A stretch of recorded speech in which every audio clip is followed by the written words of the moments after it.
बिस्मिल्लाहिर्रहमानिर्रहीम।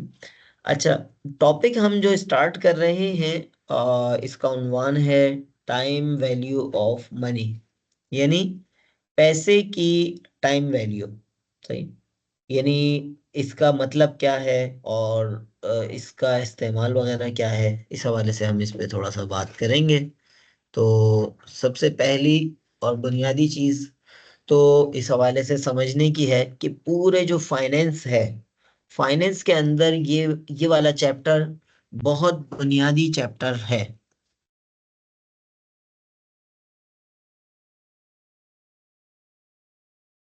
ये वाला चैप्टर बहुत बुनियादी चैप्टर है। आगे के बहुत सारे कॉन्सेप्ट इसी चैप्टर पे बेस कर रहे हैं। फाइनेंस के अंदर टाइम वैल्यू ऑफ मनी का जो कॉन्सेप्ट है बहुत ज्यादा इम्पोर्टेंट है।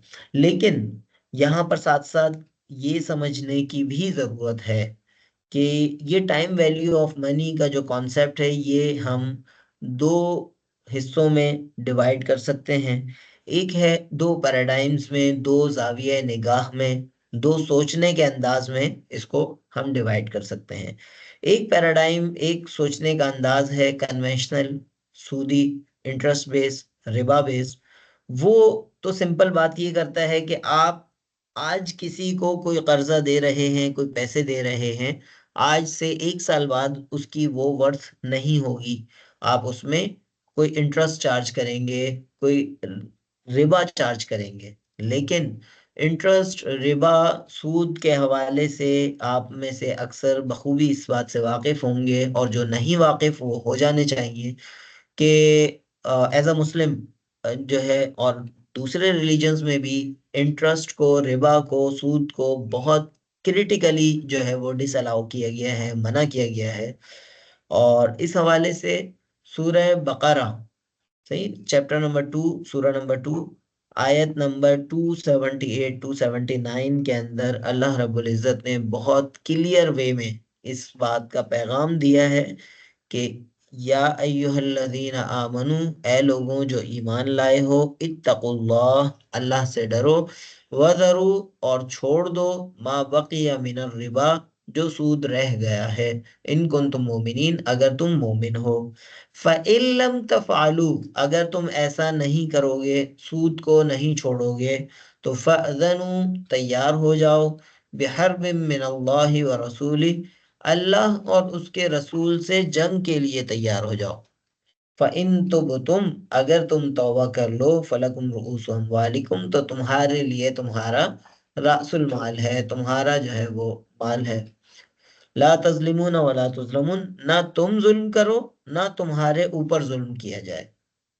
तो उस लिहाज से अगर देखा जाए, कन्वेंशनल पैराडाइम में टाइम वैल्यू ऑफ मनी का या पूरी फाइनेंस का जो बेस है, वो सारी की सारी इंटरेस्ट की बुनियाद पे है।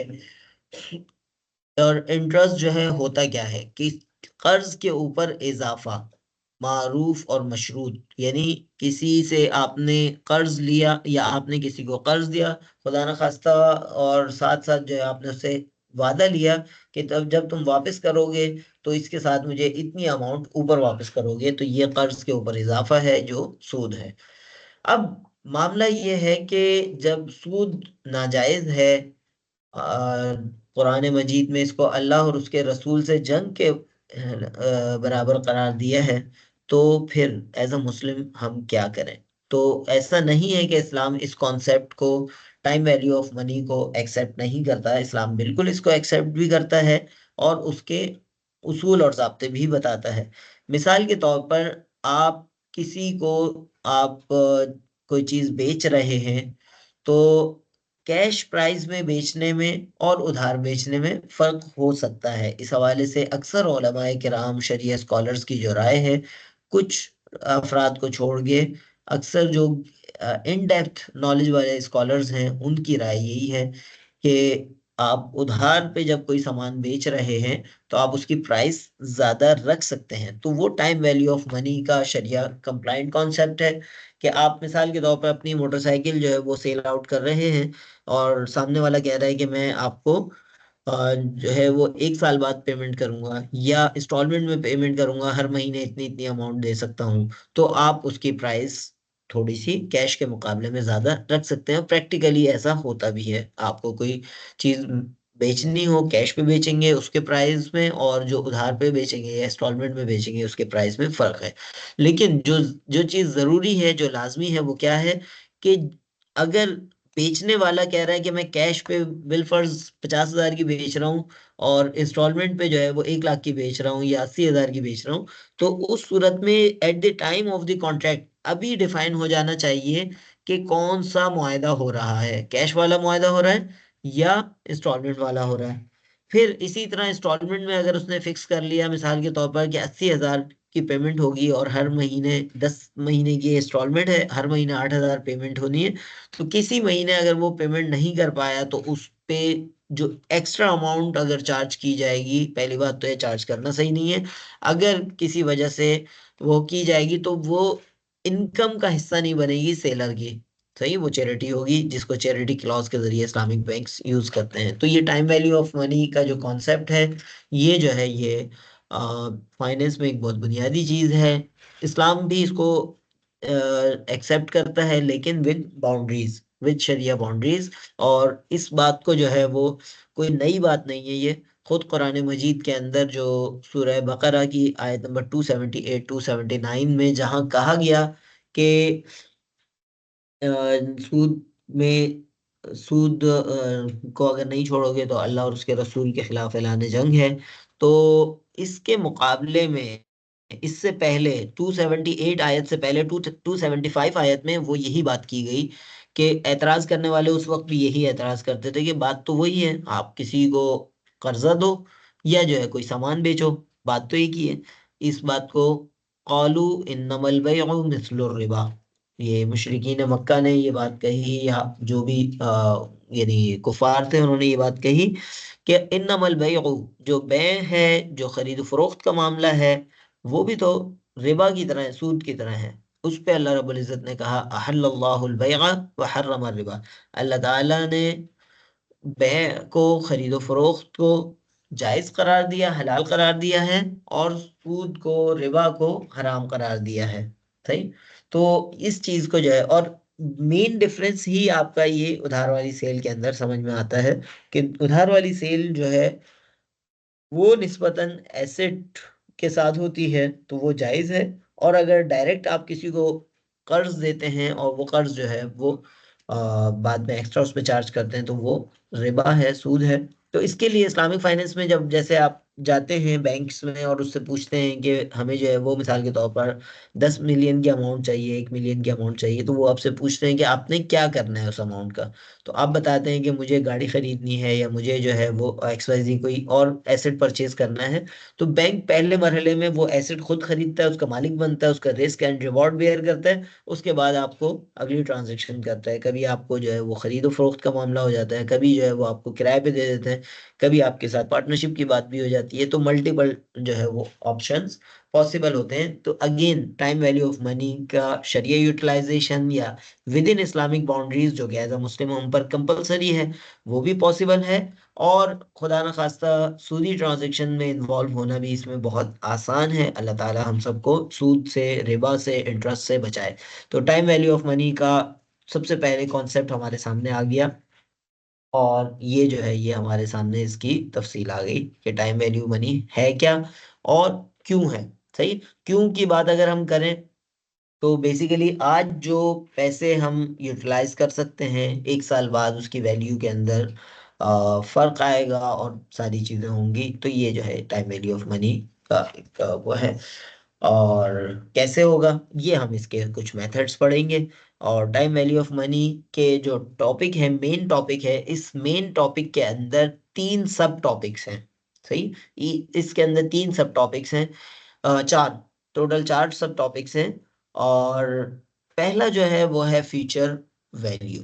फ्यूचर वैल्यू जिसको FV भी कहते हैं, कि आपके पास जो आज अमाउंट है, मिसाल के तौर पर आपके पास आज 10 लाख रुपए हैं, तो आज से 5 साल बाद इसकी क्या वैल्यू होगी, डिपेंड करेगा कि उसमें आपका परसेंटेज कितनी लगा रहे हैं, आप किससे बेंचमार्क कर रहे हैं, वो सारी चीजें, इसकी कुछ फॉर्मूलाज हैं वो आप देख लेंगे। दूसरा है प्रेजेंट वैल्यू, कि फ्यूचर में मिसाल के तौर पर 5 साल बाद आपको जो अमाउंट मिलनी है उसकी आज क्या वैल्यू है। तो फ्यूचर वैल्यू को हम कहते हैं कंपाउंडिंग, और प्रेजेंट वैल्यू को हम कहते हैं डिस्काउंटिंग। और रेट ऑफ रिटर्न जो है ये उस आई को, उस ग्रोथ को, उसको कैलकुलेट करना है फॉर्मूले के अंदर जो आएगा।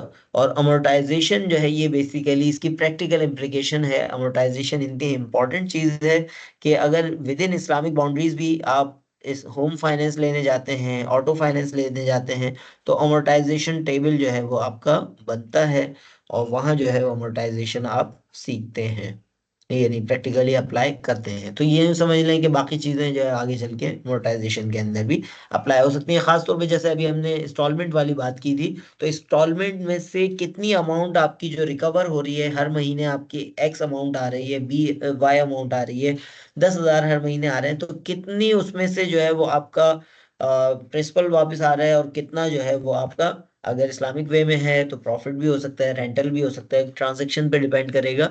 और कन्वेंशनल वे में खुदा ना खास्ता तो वो इंटरेस्ट कितना आ रहा है। तो ये सारी चीजें जो है अमोर्टाइजेशन टेबल के अंदर ऑलरेडी आप फाइनेंशियल अकाउंटिंग के अंदर पढ़ के आ चुके हैं, और नहीं पढ़ा तो अब यहाँ इसको दोबारा देख लेंगे, और प्रैक्टिकली इसको जो है वो यहाँ पर अप्लाई कर लेंगे। तो टाइम वैल्यू ऑफ मनी के अंदर जो टॉपिक्स हैं वो टोटल 4 हैं। उनमें से पहले टॉपिक को हम आज कोशिश करेंगे कि कवर कर लें। अच्छा, सबसे पहले जो टॉपिक्स हैं उन तक पहुंचने से पहले हम एक कॉन्सेप्ट को डिस्कस मजीद करेंगे। वो कॉन्सेप्ट कहलाता है टाइम लाइन। नाम से शो हो रहा है टाइम लाइन। हम एक डायग्राम बना रहे हैं, जैसे आपके सामने मौजूद है टाइम लाइन। इसमें जो जीरो है ये आज को शो कर रहा है, CF1 कैश फ्लो जीरो, मतलब आज की क्या सिचुएशन है, हमें आज कितने पैसे हैं या आज की क्या सूरत हाल है। उसके बाद आई जो है ये चूंकि कन्वेंशनल पैराडाइम में डिजाइन हुई है, तो ये जो आई से मुराद इंटरेस्ट रेट है। लेकिन हमने जैसे बात की, हम मुराबाहा के जरिए, हम डिमिनिशिंग मुशारका के जरिए, और दूसरे तीसरे मैकेनिज्म्स के जरिए हम अपना खुद से डेवलप कर सकते हैं। तो ये परसेंटेज जरूरी नहीं है कि लाजमन नॉन शरिया कंप्लाइंट हो, विद इन शरिया बाउंड्रीज भी हम इसको यूटिलाइज कर सकते हैं। तो हम इसको जस्ट परसेंटेज का नाम देंगे। अब वो इंटरेस्ट की परसेंटेज हो, या प्रॉफिट की परसेंटेज हो, या रेंटल परसेंटेज हो, उसका डिपेंड करेगा इस्तेमाल करने वाले। जैसे छुरी से आप सब्जी भी काट सकते हैं, अपने फायदे का काम भी कर सकते हैं, और खुदा ना खास्ता किसी का गला भी काट सकते हैं। लेकिन असल मकसद बनाने वाले का क्या है, छुरी से आप जायज काम करें। तो इसी तरह परसेंटेज जो है, इसको आप गलत तरीके से भी इस्तेमाल कर सकते हैं इंटरेस्ट या रिबा के अंदर, और बाकी जो है प्रॉफिट मार्जिन और रेंट मार्जिन, और जो है वो इसी तरह दीगर तरीकों में भी यूज कर सकते हैं। अच्छा, CF1 इसका मतलब क्या है, कि ये 1 साल कंप्लीट हो गया, 1 साल कंप्लीट हो गया। फिर CF2 इसका मतलब है कि दूसरा साल कंप्लीट हो गया, तीसरा साल कंप्लीट हो गया। तो ये डिफरेंट टिक मार्क्स आपको बता रहे हैं कंप्लीशन ऑफ द ईयर। तो ये टाइम लाइन का कॉन्सेप्ट जो है, अगर हम प्रैक्टिकली इसको अप्लाई करें और प्रैक्टिकली इसको देखना चाहें, तो ऊपर जो एक लाइन है, time line for $100 lump sum due at the end of the year 2। 1-2 साल के बाद जो है वो आपको $100 देने हैं। अब इस छोटे से जुमले को अगर हम टाइम लाइन पे ड्रॉ करना है, तो इस तरह टाइम लाइन बनाएंगे। सेम जितना डिस्टेंस 0 से 1 के दरमियान है, कोशिश करें उतना ही डिस्टेंस 1 से 2 के दरमियान हो। अगर ड्रॉ करना हो, ग्राफ पेपर बेहतर होता है। तो उसमें जो है सेम खाने आपने लेने होंगे। तो परसेंटेज अभी यहाँ पर गिवन नहीं है इस सवाल में, तो हमने आई लिख दिया। यहाँ पर जो है वो $100 लमसम। लमसम का मतलब क्या है, अगले सवाल में पता चलेगा कि बाज औकात लमसम नहीं होता है, इंस्टॉलमेंट्स में होता है। ये एक साथ आपको जो है वो $100 2 साल के एंड पर देने हैं। तो आपने ईयर 2 यहाँ लिखा और नीचे 100 लिख दिया। तो ये टाइम लाइन पे ड्रॉ करने का तरीक़ाकार है, मैकेनिज्म है। सही। अब यही बात थोड़ा सा हम आगे मूव करते हैं, कि ऑर्डिनरी इन्विटी। ऑर्डिनरी इन्विटी का जो कॉन्सेप्ट है, या एन्युटी का जो कॉन्सेप्ट है, कि कंटिन्यूस पेमेंट्स। अब यहाँ पर आप देखें, पहले साल के भी उस नीचे लिखा हुआ है 100, दूसरे साल के नीचे भी 100, तीसरे साल के नीचे भी 100। मतलब क्या है कि कंटिन्यू सेम अमाउंट पेमेंट करनी होगी, तो ये कहलाएगी एन्युटी। सही। और ऑर्डिनरी एन्युटी जो है वो आगे चल के आपको पता चल जाएगा ऑर्डिनरी किसे कहते हैं और दूसरी कौन सी होती है इसकी जो सिस्टर। तो ऑर्डिनरी एन्युटी, इन्विटी फिलहाल समझ लें कि कंटिन्यूस सेम पेमेंट्स जो है एन्युटी कहलाती है। टाइम लाइन पे हम इसको इस तरह ड्रॉ करेंगे कि अभी फिलहाल आपको कुछ नहीं मिल रहा, एक साल के बाद $100 मिलेंगे, दूसरे साल के बाद $200 और तीसरे साल के बाद $100। तो ये टाइम लाइन पे ड्रॉ करने का तरीका हमने देख लिया। सही। प्रैक्टिकली इसके जब सवाल करने की तरफ आएंगे तो चीजें और ज्यादा बेहतर समझ में आ जाएंगी। फर्दर एक और कॉन्सेप्ट यहाँ पर है, timeline for uneven cash flows. Uneven cash flows की सूरत में जो है वो टाइमलाइन किस तरह हम ड्रॉ कर सकते हैं। जैसे आपके सामने ये है कि -50 जीरो पे, यानी आज आपको 50 देने हैं, उसके बाद एयर 1 पे 100, एयर 2 पे 75, एयर 3 पे 50। तो ये आपको जो है वो मिलेंगे। तो अनइवन कैश फ्लो में आप देखें कि उसूली तौर पर तमाम वैल्यूज डिफरेंट है, कहीं माइनस में है, कहीं प्लस में है। प्लस में भी कहीं 75 है, कहीं 100 है, कहीं 50 है। सही है। तो ये अनइवन कैश फ्लोज कहलाते हैं। और अगेन इसको टाइमलाइन पे ड्रॉ कैसे करते हैं हमने ये देख लिया इस स्लाइड के जरिए।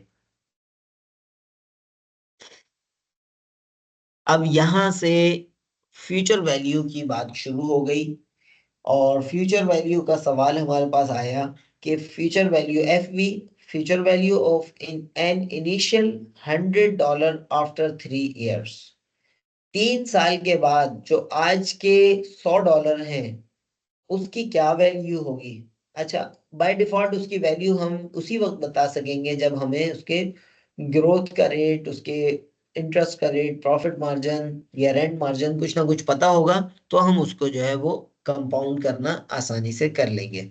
तो $100 यहाँ पर है, उसको 10% तो फ्यूचर में कितना होगा। Finding future value moving the right on time line. Time line पे आप देखें राइट हैंड पे मूव कर रहे हैं, तो ये फ्यूचर वैल्यू को मालूम कर रहे होंगे।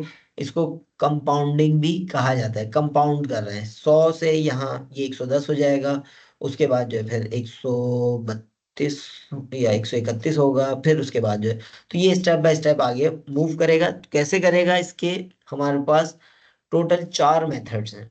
सही। एक मेथड है स्टेप बाय स्टेप मेथड, जिसको आप मैनुअल मेथड कह सकते हैं, बिल्कुल ही मैनुअल है। दूसरा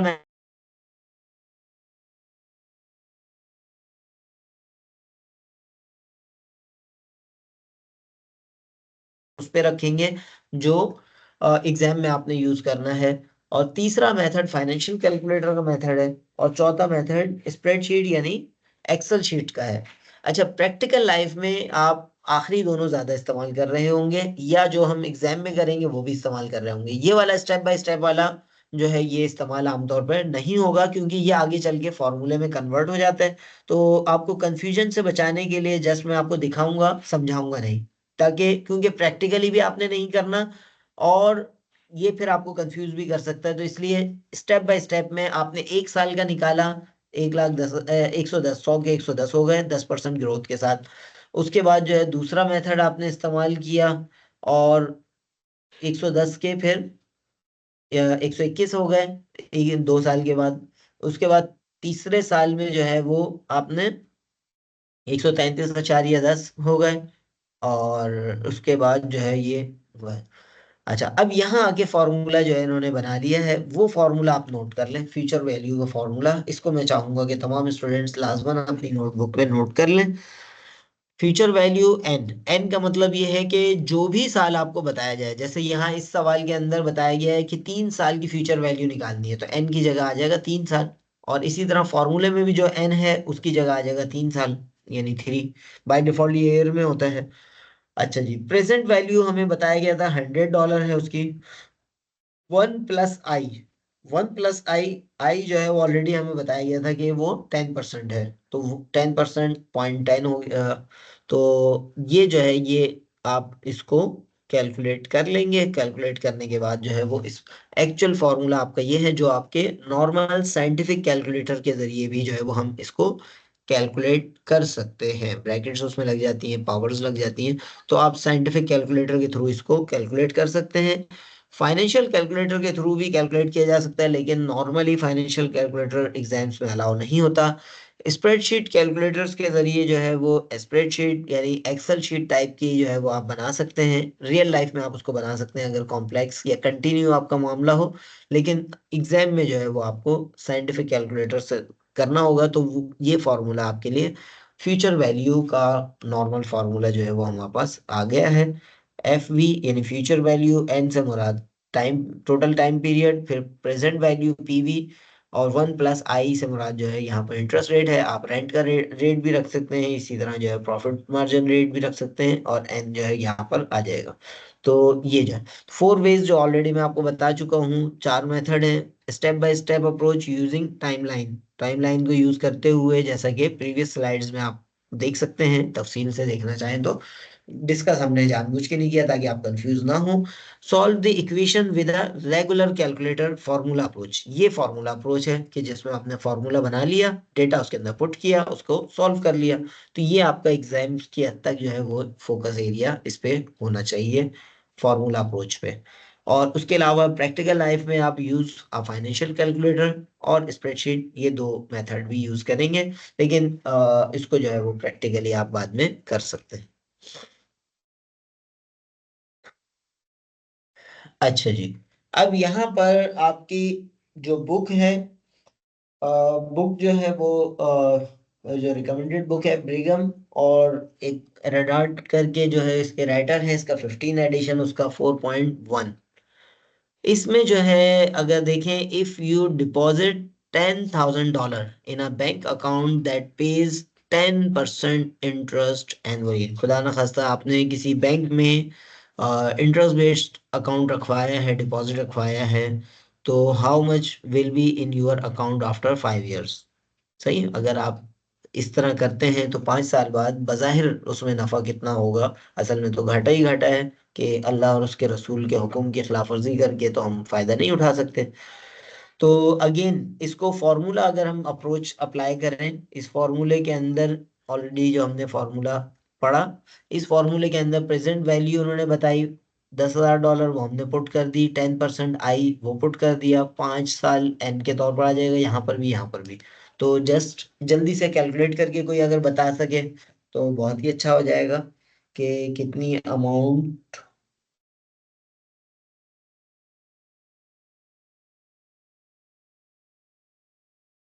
जो ये जो है ये है मामला। सही। अच्छा, तो इसको जो अगर हम सॉल्व करें तो अगेन फॉर्मूला मेथड के अंदर हमने ये एफ वी आ गया, इसको सॉल्व किया फॉर्मूला मेथड से, और ये हमारे पास 16,105, 10,000 के 16,105, ये कंपाउंडिंग उस सूरत में जबकि आपकी पेमेंट्स जो है वो हर पीरियड में नहीं हो रही, बल्कि एट द एंड जो है वो आप एक साथ पेमेंट रिसीव करेंगे। तो ये जो है ये अप्रोच के थ्रू चीज है। सही। अच्छा जी, अब फाइनेंशियल कैलकुलेटर में कैसे होगा, तो आप में से किसी का अगर शौक हो तो सिंपल गूगल प्ले स्टोर में जाएंगे या अपने गूगल पे जाएंगे, फाइनेंशियल कैलकुलेटर देख लेंगे। वहां पर आपने डेटा पुट करना है, एन वहां पर जगह आ रही होगी, वहां पर 5 पुट करना है, I/YR यानी पर ईयर इंटरेस्ट रेट क्या है वो 10 पुट करना है। प्रेजेंट वैल्यू जो है वो आपने यहाँ पर -10,000 पुट करनी है। क्यों?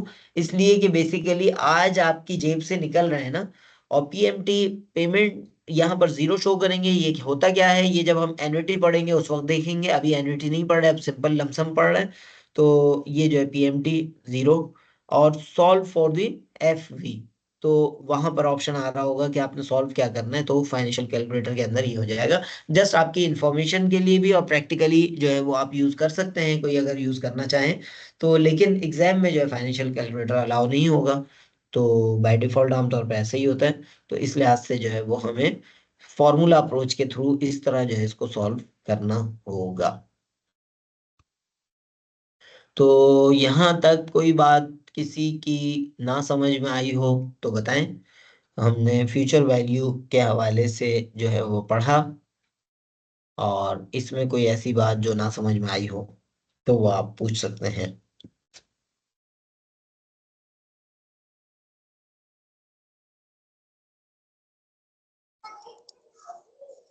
सर जी।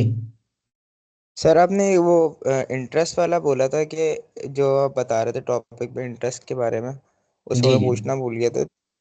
इजी पैसा जो हम यूज़ करते हैं एप्लीकेशन, जी जी। उसके भी उन्होंने लोन के ऑप्शन दिए होते हैं, लेकिन वो रिटर्न में जैसे अगर हमने 3,000 का लोन लिए तो वो रिटर्न में लेगा 3,200 करके।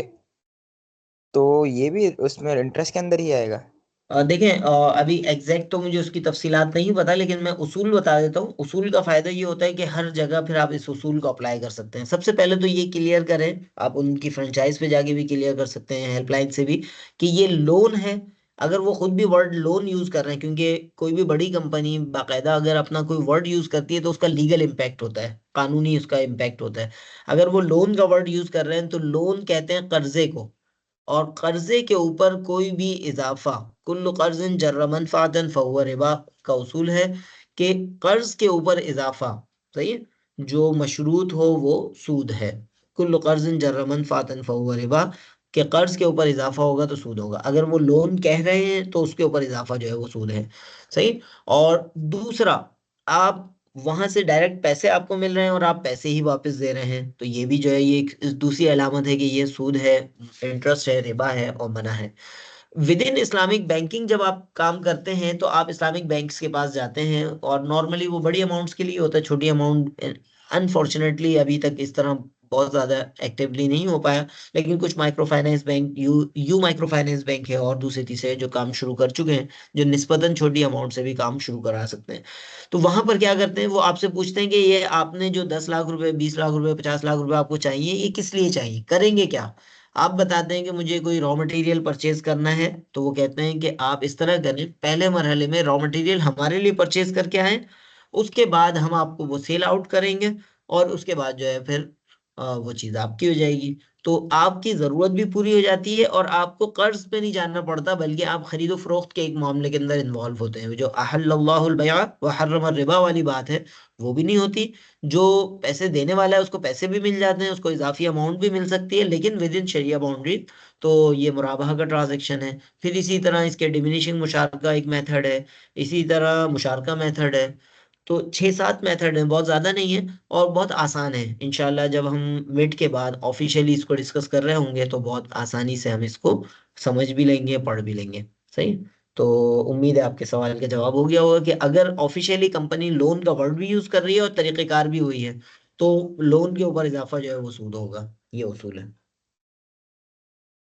चलें, जज़ाकल्लाह। मजीद किसी का कोई सवाल है अब तक की डिस्कशन के हवाले से?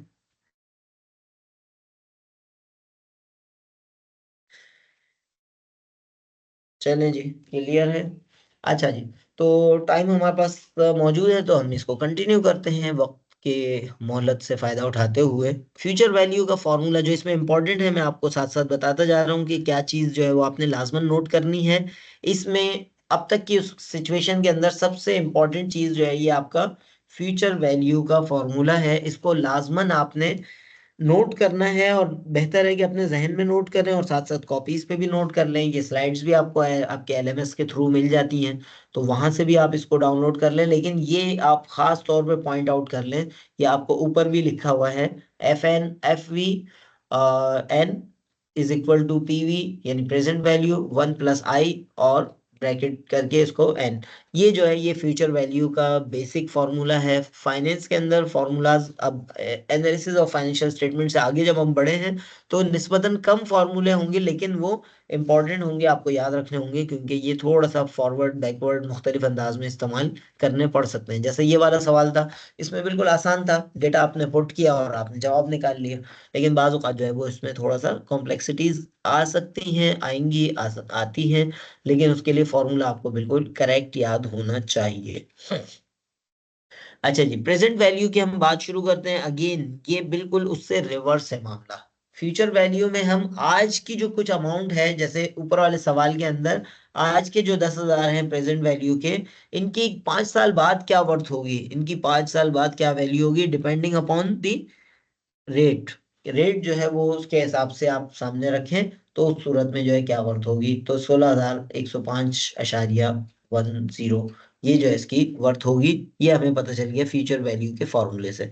अब प्रेजेंट वैल्यू इसको रिवर्स करना है कि हाँ, अगर हमें कहा जाए फ्यूचर वैल्यू हमें नहीं, हमें फ्यूचर वैल्यू पता है, प्रेजेंट वैल्यू नहीं पता, इसी सवाल को हम रिवर्स कर दें कि 16,105 जो है वो इसके 5 साल बाद मिलेंगे, तो आज की इसकी क्या वर्थ है, तो हम फॉर्मूला जो है रिवर्स लगाएंगे और वो फॉर्मूला जो है प्रेजेंट वैल्यू का लगेगा। अगेन टाइम लाइन पे अगर हम इसको देखें, तो ये 3 साल बाद जो $100 आपको मिलने हैं, आज की क्या वैल्यू है। तो ये जो है इसको सॉल्व करने का जो तरीका है, इसको डिस्काउंटिंग कहते हैं। इसको सॉल्व करने के लिए जो तरीक़ेकार आप यूज़ करेंगे, ये दूसरा वाला फार्मूला जो है वो आप यूज़ कर सकते हैं, ये वाला भी कर सकते हैं। इन दोनों में से कोई एक फार्मूला आप यूज़ करेंगे, सही। अब जैसे ये फार्मूला अगर हमने यूज़ किया, FVN, FV फ्यूचर वैल्यू जो है वो हमें 3 साल बाद की वैल्यू ये बताया है ना इन्होंने, 3 साल बाद क्या है, $100 है। तो ये फ्यूचर वैल्यू हमें पता चल गया, सही। इसके साथ हमने 3 इसलिए नहीं लिखा कि जरूरत नहीं है, फ्यूचर वैल्यू यहाँ पर एक ही अभी काउंट हो रही है। और 1/1 + i, तो ये आपने 1 + i 10% है, वो हमें बताया गया था सवाल के अंदर, देखें 10% 1 i जो है मेंशन है, वो आपने लिखा। अगेन ये भी फाइनेंशियल कैलकुलेटर के थ्रू थ्रू बहुत आसानी से हो जाएगा। तो ये जो है ये आपने 3 से इसको पावर दी, तो इसको कैलकुलेट करेंगे साइंटिफिक कैलकुलेटर से, तो ये सॉल्व हो जाएगा। तो और ये फॉर्मूला अप्रोच के जरिए जो है साइंटिफिक कैलकुलेटर से आप इसको सॉल्व कर सकते हैं, जो कि एग्जाम में अलाउ होता है। अच्छा, इसकी स्लाइड नंबर नोट कर लें, 25 पे जो है प्रेजेंट वैल्यू का फॉर्मूला, दो फार्मूला है बल्कि, एक फार्मूला ये है, एक ये है। जो आपको आसान लगे वो आप कर लें, जो कंटिन्यू होगा हम उसको आगे बढ़ाएंगे। तो मेनली जो है ये पेज नंबर स्लाइड नंबर 25 पे जो है ये फ्यूचर वैल्यू प्रेजेंट वैल्यू का फॉर्मूला हमारे पास मौजूद है। और फ्यूचर वैल्यू का फॉर्मूला था स्लाइड नंबर 12 पे, सही है। ये दो स्लाइड नंबर अपने पास नोट कर लें, ताकि मेनली जब हम काम करना हो उस वक्त डिस्टरबेंस ना हो। फाइनेंशियल कैलकुलेटर पे इसको कैसे सॉल्व करेंगे, तो अगेन इसमें जो है वो जब आप इस तरह की कुछ आपके पास स्क्रीन आएगी, जब आप इसको डाउनलोड कर लेंगे, अगेन ये हमारे एग्जाम के हद तक जो है इम्पोर्टेंट नहीं है, लेकिन प्रैक्टिकल लाइफ में आपके लिए इम्पोर्टेंट हो सकता है कि कभी आपको ज़रूरत पड़े और प्रैक्टिकली आप इसको यूज़ कर रहे हो। एन से मुराद ईयर, नंबर ऑफ ईयर्स है, वो आपने 3 लिख दिया। I/YR का मतलब है कि इंटरेस्ट पर ईयर, सही है। इसको रेंटल पर ईयर भी कर सकते हैं, और इसी तरह जो है वो आप मुराबाहा के अंदर प्रॉफिट पर ईयर भी कर सकते हैं, पर एनम। तो ये जो है ये आपका यहाँ पर मेंशन है। ये आपने पुट करना है, PV की जगह जो है -75.3, ये आपको जवाब में आएगा। जो अभी तो आपको ये चीज नहीं पता, तो ये जो है ये आपको पता है कि फ्यूचर में 100 होगा, क्योंकि सवाल हमें जो ओरिजिनल सवाल बताया गया था उसमें फ्यूचर में 100 था, तो ये हमने 100 लिख लिया। PV की जगह को खाली भी छोड़ेंगे तो ये हमारे पास खुद ब खुद आ जाएगा, सही है। आइदर PV और FV must be negative, here PV would in today take out। तो ये जो है आपका, जो चीज भी आपने मालूम करनी है उसको ब्लैंक छोड़ देंगे, जो चीज आपके पास इंफॉर्मेशन है उसको गिवन को आपने पुट करना है, तो ये आपके पास जो है ये जवाब आ जाएगा फाइनेंशियल कैलकुलेटर सॉल्यूशन के मेथड से। Formula method, financial calculator method. और अब यही काम स्प्रेडशीट मेथड से कर सकते हैं। तो अगेन एग्जाम में आपको नहीं ये यूज होगा, लेकिन प्रैक्टिकली आपके लिए फायदेमंद है। Use the PV function, see spreadsheet in chapter 4 mini case Excel में। अच्छा, इसमें ये इक्वेशन आप अपने पास मेंशन रखेंगे। आई की जगह आपने 0.10, यानी 10% को हम 0.10 भी लिखते हैं। एन यहाँ पर आ गया 3। PMT अभी हम एनुअलिटी यूज नहीं कर रहे, लमसम पेमेंट पे हैं, तो 0 रखेंगे। और FV जो है फ्यूचर वैल्यू 100। तो ये हमारे पास इसका जवाब स्प्रेडशीट में भी आ सकता है। तो प्रेजेंट वैल्यू मालूम करने के लिए हम स्प्रेडशीट के अंदर सिंपल एक्सेल की सेल के अंदर ये इंफॉर्मेशन पुट करेंगे इस फॉर्मूले की मदद से, तो हमें ये चीज जो है वो एक्सेल में भी सॉल्व करना आ जाएगा। तो यहाँ स्लाइड नंबर 27 तक जो है वो हमने फ्यूचर वैल्यू और प्रेजेंट वैल्यू बेसिक्स जो है वो कवर की, टाइमलाइन को कवर किया। और यहाँ तक जो है वो आज की इस डिस्कशन में हम आगे बढ़ेंगे। फर्दर कोई किसी का सवाल है इससे रेलेवेंट तो हम उस पर बात कर सकते हैं। डाउनलोड कौन सी ऐप करनी है? नहीं जी, डाउनलोड जो है वो ऐप नहीं करनी कोई सी। अगर आप करना चाहें तो फाइनेंशियल कैलकुलेटर कर सकते हैं अपनी लर्निंग के लिए, यानी एग्जाम में आपको जो है वो अलाउ आमतौर पर नहीं होता फाइनेंशियल कैलकुलेटर। अपनी लर्निंग के लिए जो है फाइनेंशियल कैलकुलेटर जो है वो डाउनलोड कर सकते हैं। और स्लाइड नंबर शुरू में शायद नहीं नजर आ रहा होगा, राइट हैंड पे है। आप जब राइट हैंड पे डाउन साइड पे जब स्लाइड्स डाउनलोड करेंगे तो पावर जो है उसके बाद जो है फिर आप उसको वो कर लेंगे।